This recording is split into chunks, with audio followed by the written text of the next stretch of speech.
साम्ब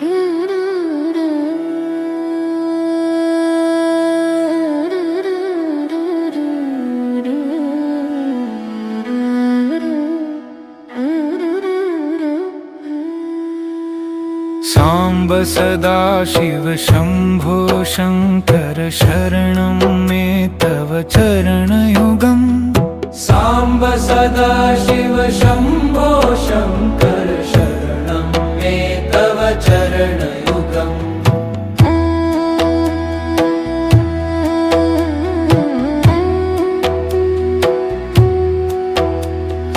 ईश गिरीश नरेश परेश महेश बिलेशय भूषण भो। उमया दिव्य सुमंगल विग्रह या लिंगित वामांग विभू। साम्ब सदा शिव शम्भो शङ्कर शरणं मे तव चरणयुगम्।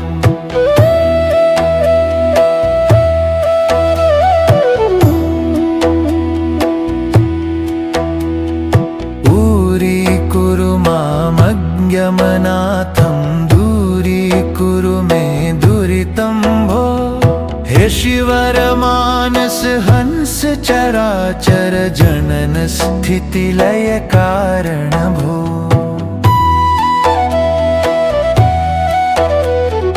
अंतःकरण विशुद्धिं भक्तिं च त्वयि सतिमि प्रदेहि विभो। करुणावरुणालयमयि दास उदासस्तवोचितो नहि भो। साम्ब सदा शिव शम्भो शङ्कर शरणं मे तव चरणयुगम्।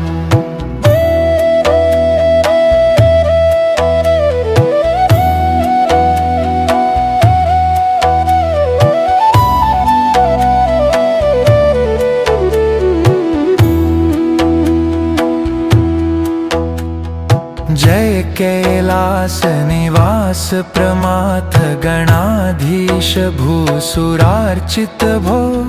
झनु तक झंकिणु झनु तत्किट तक शब्दैर्नटसि महानट भू। धर्मस्थापन दक्षत्र्यक्ष गुरो दक्ष यज्ञ शिक्षक भो। बलमारोग्यं चायुस्त्वद्गुणरुचितं चिरं प्रदेहि विभो। साम्ब सदा शिव शम्भो शङ्कर शरणं मे तव चरणयुगम्।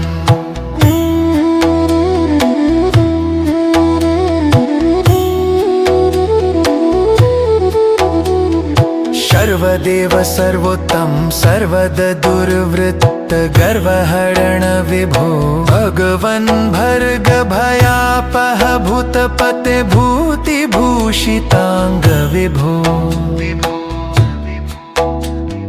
षड्रिपुषडूर्मि षट्विकार हर सन्मुख क्षणमुख जनक विभो। सत्यं ज्ञानमनन्तं ब्रह्मेते लक्षण लक्षित भो।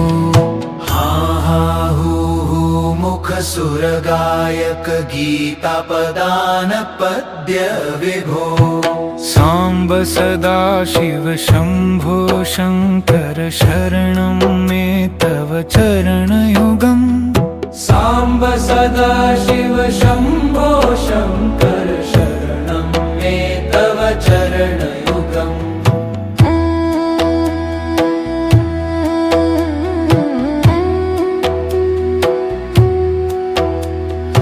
ईश गिरीश नरेश परेश महेश बिलेशय भूषण भो। उमया दिव्य सुमंगल विग्रह या लिंगित वामांग विभू। साम्ब सदा शिव शम्भो शङ्कर शरणं मे तव चरणयुगम्।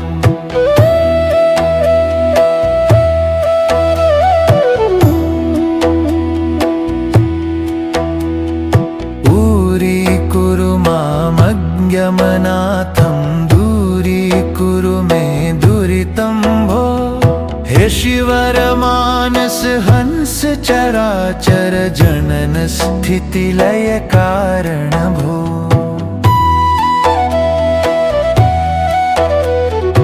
अंतःकरण विशुद्धिं भक्तिं च त्वयि सतिमि प्रदेहि विभो करुणावरुणालयमयि दास उदासस्तवोचितो नहि भो साम्ब सदा शिव शम्भो शङ्कर शरणं मे तव चरणयुगम्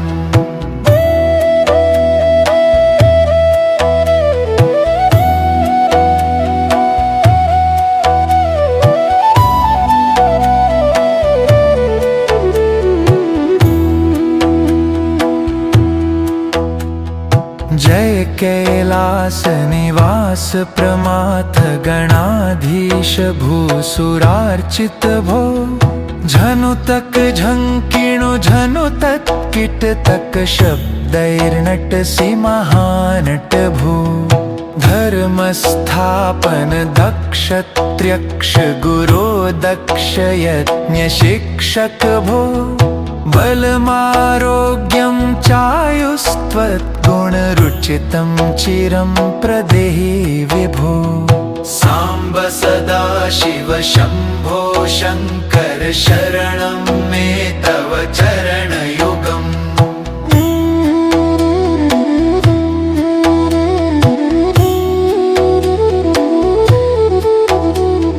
सर्वदेव सर्वोत्तम सर्वद दुर्वृत्त गर्वहरण विभो भगवन् भर्ग भयापह भूतपते भूतिभूषितांग विभो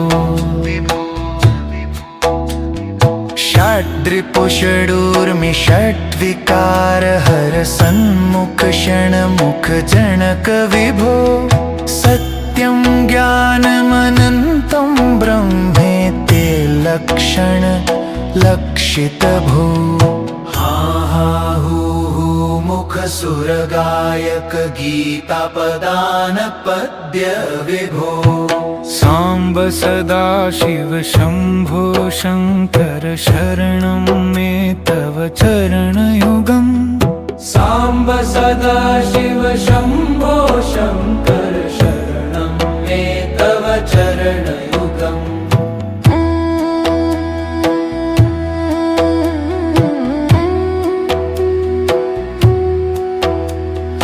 ईश गिरीश नरेश परेश महेश बिलेशय भूषण भो उमया दिव्य सुमंगल विग्रह या लिंगित वामांग विभू साम्ब सदा शिव शम्भो शङ्कर शरणं मे तव चरणयुगम्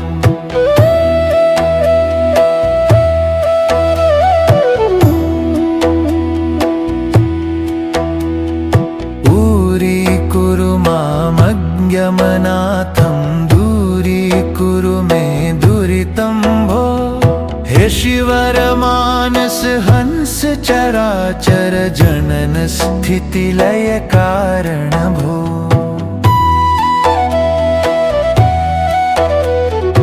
अंतःकरण विशुद्धिं भक्तिं च त्वयि सतिमि प्रदेहि विभो करुणावरुणालयमयि दास उदासस्तवोचितो नहि भो साम्ब सदा शिव शम्भो शङ्कर शरणं मे तव चरणयुगम्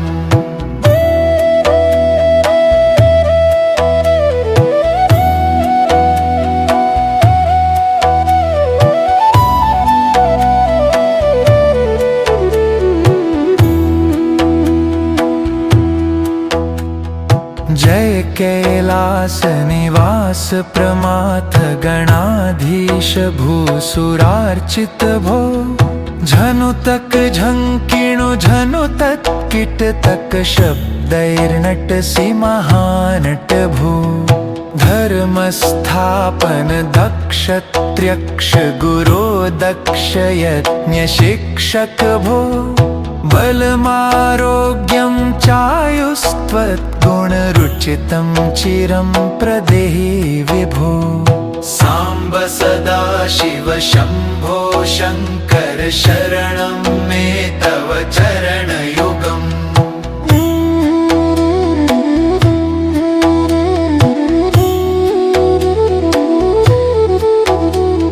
सर्वदेव सर्वोत्तम सर्वद दुर्वृत्त गर्वहरण विभो। भगवन् भर्ग भयापह भूतपते भूतिभूषितांग विभो। षड्रिपुषडूर्मि षट्विकार हर सन्मुख क्षणमुख जनक विभो।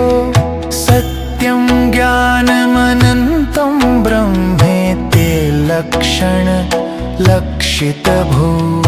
हा हा हू हू मुख सुरगायक गीतापदान पद्य विभो। साम्ब सदा शिव शम्भो शङ्कर शरणं मे तव चरणयुगम्। साम्ब सदा शिव शम्भो शङ्कर शरणं मे तव चरणयुगम्।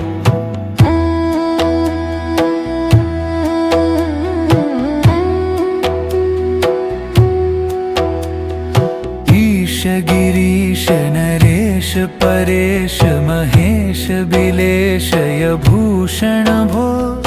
उमया दिव्य सुमंगल विग्रह या लिंगित वामांग विभो। साम्ब सदा शिव शम्भो शङ्कर शरणं मे तव चरणयुगम्।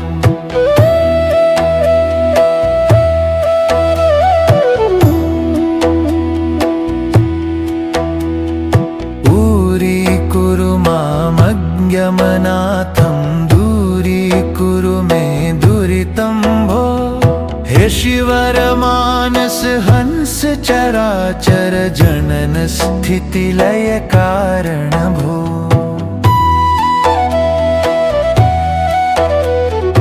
अंतःकरण विशुद्धिं भक्तिं च त्वयि सतिमि प्रदेहि विभो। करुणावरुणालयमयि दास उदासस्तवोचितो नहि भो। साम्ब सदा शिव शम्भो शङ्कर शरणं मे तव चरणयुगम्।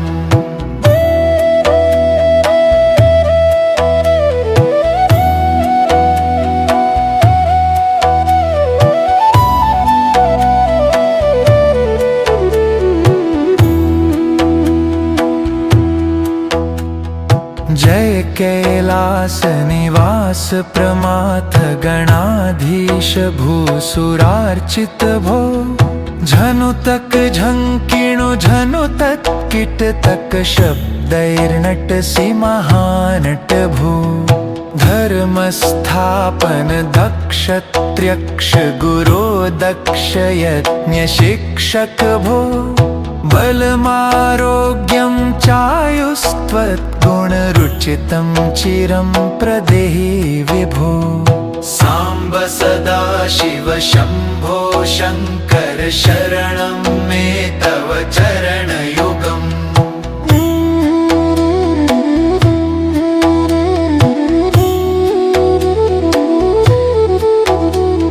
सर्वदेव सर्वोत्तम सर्वद दुर्वृत्त गर्वहरण विभो।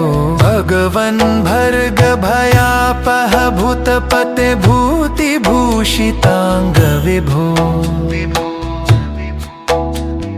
षड्रिपुषडूर्मि षट्विकार हर सन्मुख क्षणमुख जनक विभो। सत्यं ज्ञानमनन्तं ब्रह्मेते लक्षण लक्षित भो।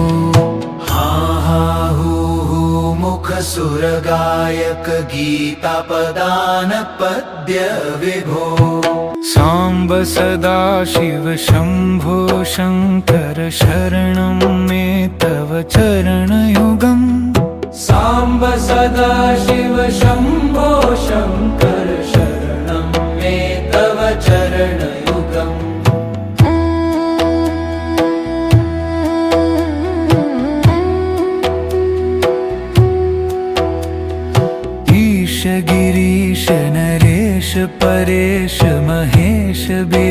बिलेशयभूषण भो उमया दिव्यसुमङ्गलविग्रहया लिङ्गितवामाङ्ग विभो साम्ब सदा शिव शम्भो शङ्कर शरणं मे तव चरणयुगम्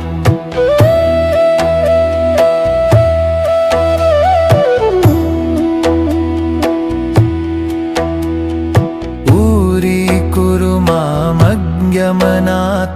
दूरीकुरु मे दुरितं भो हे शिवरमानस हंस चराचर जनन स्थितिलय कारण भो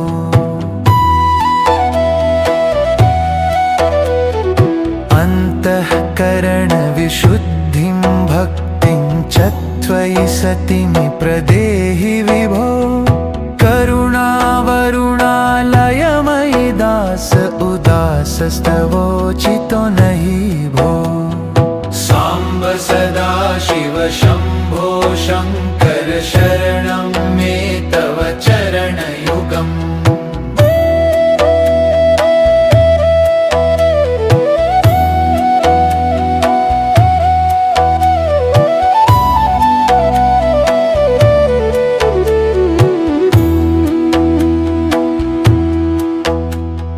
जय कैलास निवास प्रमाथ गणाधीश भूसुरार्चित भो झनु तक झंकिणु झनु तत्किट तक शब्दैर्नटसि महानट भो धर्मस्थापन दक्षत्र्यक्ष गुरो दक्ष यज्ञ शिक्षक भो बलमारोग्यं चायुस्त्वद्गुणरुचितं चिरं प्रदेहि विभो साम्ब सदा शिव शम्भो शङ्कर शरणं मे तव चरणयुगम्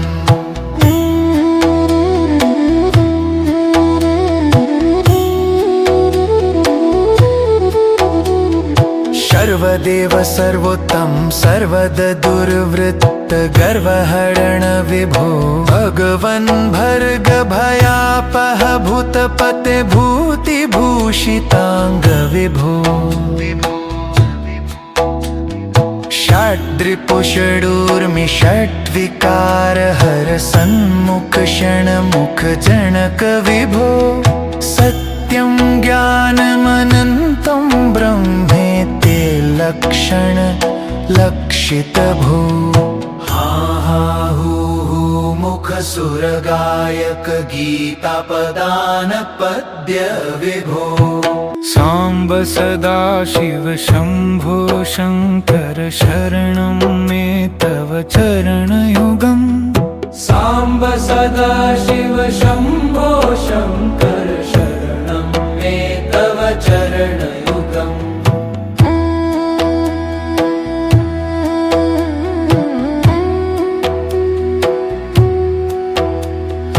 ईश गिरीश नरेश परेश महेश बिलेशयभूषण भो उमया दिव्यसुमङ्गलविग्रहया लिङ्गितवामाङ्ग विभो साम्ब सदा शिव शम्भो शङ्कर शरणं मे तव चरणयुगम्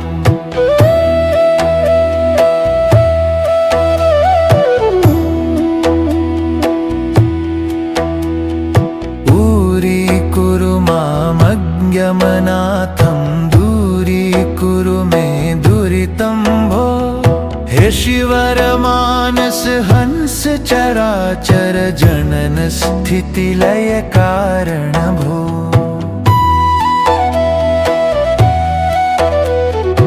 अंतःकरण विशुद्धिं भक्तिं च त्वयि सतिमि प्रदेहि विभो करुणावरुणालयमयि दास उदासस्तवोचितो नहि भो साम्ब सदा शिव शम्भो शङ्कर शरणं मे तव चरणयुगम्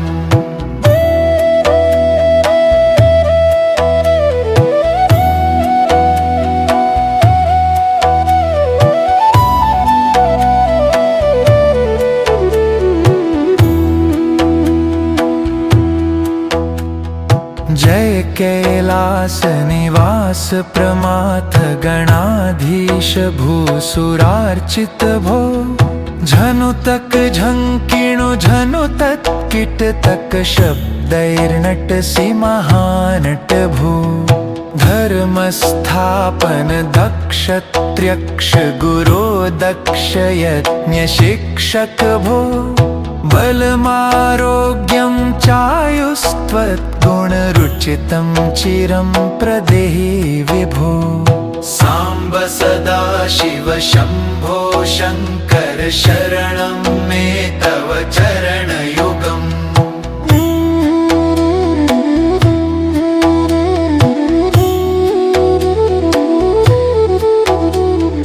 सर्वदेव सर्वोत्तम सर्वद दुर्वृत्त गर्वहरण विभो भगवन् भर्ग भयापह भूतपते भूतिभूषितांग विभो